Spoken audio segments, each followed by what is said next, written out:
एक सुंदर गांव था। उस गांव में सुमति नाम की एक लड़की रहती थी।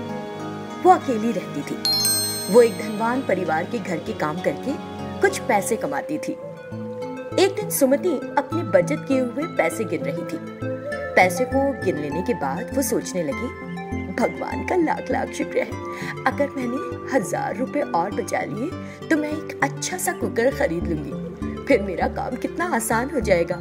फिर मैं सुबह जल्दी मैडम के घर काम के लिए निकल सकती हूँ। इसी बीच एक साधु वहां से जोर जोर से पुकारते हुए निकले, माँ भिक्षाम देहि, माँ भिक्षाम देहि। सुमति घर से बाहर निकली और उन साधु से कहा, स्वामी, मैंने अभी खाना नहीं बनाया है, क्या मैं आपको पैसे दे सकती हूँ? जो भी तुम दे सको लड़की, मैं बिना कुछ कहे उसे ग्रहण करूंगा। तो जरा रुकिए। ये कहते हुए वो अंदर गई और बचत के सारे पैसे निकाल लिए। फिर उसने सोचा, ओहो, अगर मैंने ये पैसे साधु को दे दिए तो मुझे कुकर खरीदने के लिए कुछ और समय इंतजार करना पड़ेगा। लेकिन और कोई चारा भी तो नहीं। पैसे दे दूंगी तो कुछ खरीद कर ही वो अपनी भूख मिटा लेंगे। ये कहते हुए उसने वो पैसे लिए और सारे के सारे उन साधु को दे दिए। आप हंस क्यों रहे हैं स्वामी? कुछ नहीं लड़की, तुम्हारा दयालु हृदय और भोलापन देखकर मुझे हंसी आ गई। जिसकी तुम कामना रखती हो वो चीज तुम्हें जरूर मिल जाएगी। इस तरह साधु ने उसे आशीर्वाद दिया और वहां से चले गए। सुमति को साधु की कही बात कुछ समझ नहीं आई। उसके बारे में सोचते हुए वो घर के अंदर गई और वहां उसे एक सुनहरा कुकर दिखाई दिया। वाह, एक सोने का कुकर लगता है। लगता है कि वो साधु इस तरह मेरी सहायता करने ही आए थे। उनके आशीर्वाद से ही मुझे ये कुकर मिला है। ये सोचकर वो बहुत खुश हुई। आज मैं इन अंडों को इसमें उबालूंगी और अच्छी सी अंडा करी बनाऊंगी। ये सोचते हुए उसने कुकर को गैस पर रखा। फिर उसने कुकर में पानी डालकर उसमें अंडे रखे। जैसे ही अंडे पानी में गए वो सोने के अंडों में बदल गए। ओही माँ, सोने के अंडे! उन साधु ने तो मेरे जीवन की काया ही पलट दी। नहीं तो ये आम अंडे सोने के अंडों में कैसे बदल गए? ये कुकर किसी भी चीज को सोने में बदल सकता है या सिर्फ अंडों को? ये सोचते हुए उसने उन सोने के अंडों को निकालकर उस कुकर में कुछ सब्जियां डाली। तुरंत वो भी सोने में बदल गई। अरे पापा, मैं इस कुकर में जो भी रखूंगी वो सोने का बन जाएगा। वो बड़ी खुश हुई और उन सोने के अंडों और सब्जियों को बेचकर कुछ पैसे ले लिए। उन पैसों से सुमति ने एक बढ़िया सा घर खरीदा और अपने घर में सारी सहूलियतें जुटा ली और उस सोने के कुकर की मदद से बहुत धनवान हो गई। लेकिन उस पैसों के मिलने से वो धीरे धीरे घमंडी भी हो गई। जब कोई उसके घर आता था तो उनसे इस तरह बात करती थी कि वो बहुत महान है और सामने वाले की कोई औकात ही नहीं। एक दिन हमेशा की तरह सुमति ने उस सोने के कुकर में सब्जियां रखी, लेकिन बहुत देर बाद भी वो सोने की नहीं बनी। इस कुकर को क्या हो गया है? आज ये मुझे सोना नहीं दे रहा। ये सब्जियां सोने में नहीं बदल रही। सुमति, मुझे माफ कर देना, लेकिन अब तुम स्वार्थी हो गई हो, इसीलिए मैं अब तुम्हें सोना नहीं देना चाहता। मैं जा रहा हूँ। ये कहते ही वो सोने का कुकर हवा में उड़ने लगा।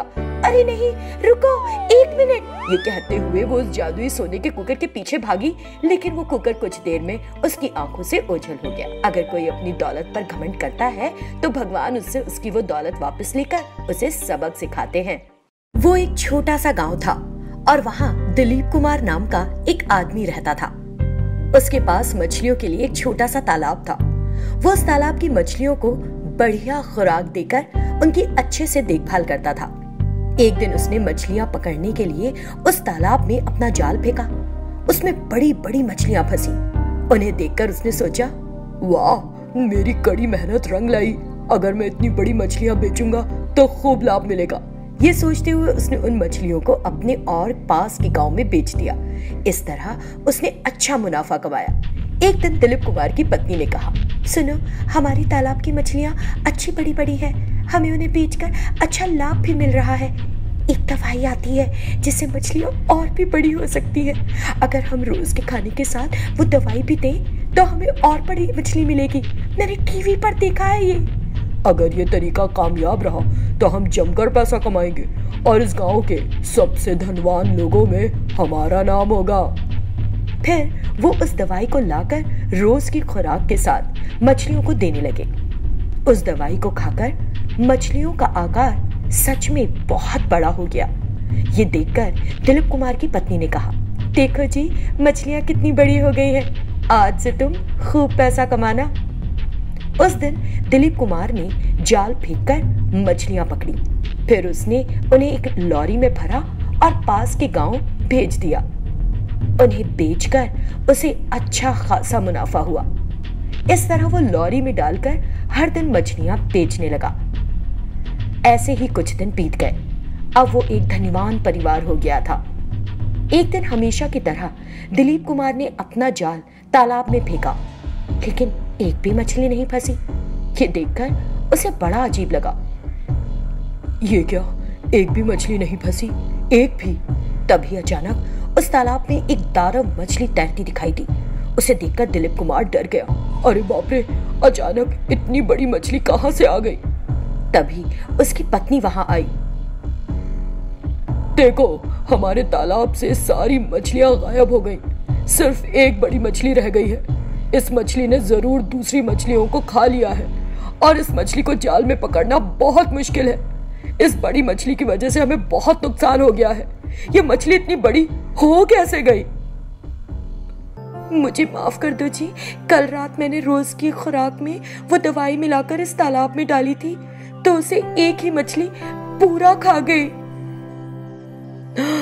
तुमने ऐसा क्यों किया? वो मछली उस दवाई के असर से एक ही रात में दानव आकार की हो गई और तालाब की और मछलियों को खा गई। इसी बीच वो मछली पानी से बाहर आ गई, क्योंकि उसके तैरने के लिए उस तालाब में पानी कम था। ये देखकर पति पत्नी चिंतित हो गए।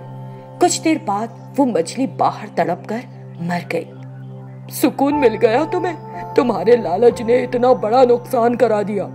हमने इस तालाब की सारी मछलियां गंवा दी और इस बड़ी मछली की वजह से तालाब भी बर्बाद हो गया। ये कहते हुए वो बहुत दुखी हुआ। इस तरह पत्नी के लालच पर हामी भरने का उसे बड़ा नुकसान उठाना पड़ा। लालच लोग करते ही क्यों हैं? वो एक घना जंगल था और एक साधु वहां ध्यान कर रहे थे।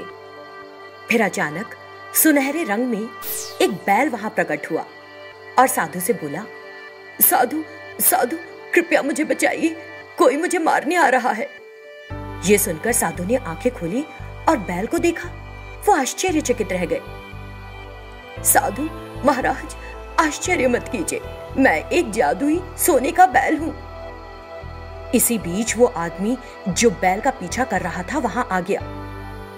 देखो वत्स, तुम इस बैल को क्यों मारना चाहते हो? तुम एक साधु हो, तुम्हें पैसों की आवश्यकता नहीं है। क्या तुमने इस बैल को देखा? वो अपने सोने के शरीर के साथ चमक रहा है। अगर मैं इस बैल को मारकर इसके शरीर के हिस्से बेच दूं, तो मैं बहुत अमीर बन सकता हूं।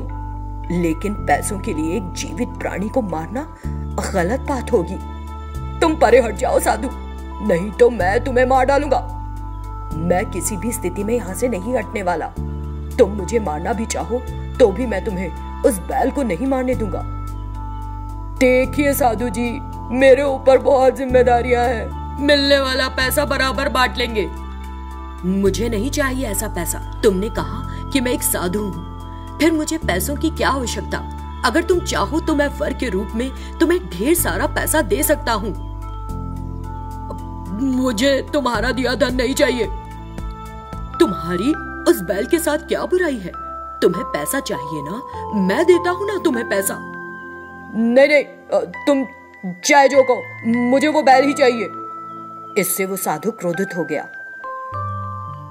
अरे धूर्त आदमी, तुम्हारे बुरे व्यवहार के लिए मैं तुम्हें श्राप देता हूँ। तुरंत वो बैल बोला, साधु एक मिनट रुको, मैंने कहा था उसे ऐसा करने के लिए। साधु हैरान रह गया। लेकिन तुमने ऐसा क्यों किया? मुझे कुछ समझ नहीं आया।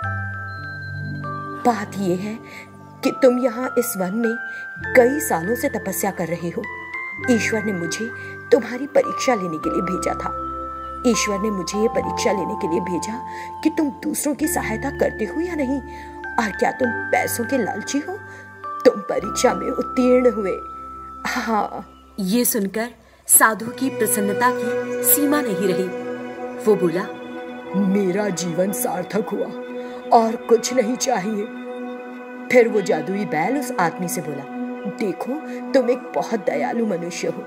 मुझसे बिना कोई अपेक्षा रखे तुमने मेरा विश्वास किया और मेरा साथ दिया। तुम्हारा धन्यवाद। तुम ये सोने के सिक्के ले लो और आराम से रहो। ये कहते हुए सोने के बैल ने उसे सोने के सिक्के दिए। वो आदमी बहुत खुश हो गया। बहुत बहुत धन्यवाद। फिर वो वहां से चला गया। सोने के बैल ने साधु से कहा, साधु तुम मेरे ऊपर चढ़ जाओ। चलो इस संसार को छोड़ दे। ईश्वर ने मुझे तुम्हें बिना प्राण त्यागे लाने के लिए कहा है। मैं बहुत सौभाग्यशाली हूँ। जय भगवान, जय जय भगवान। ये कहते हुए वो सोने के बैल पर चढ़ गया। वो बैल उसे आकाश में ले गया। क्योंकि साधु के मन में कोई इच्छा, कोई लालच नहीं था, भगवान ने उसकी प्रार्थना सुन ली। इस तरह उस साधु को मोक्ष मिल गया।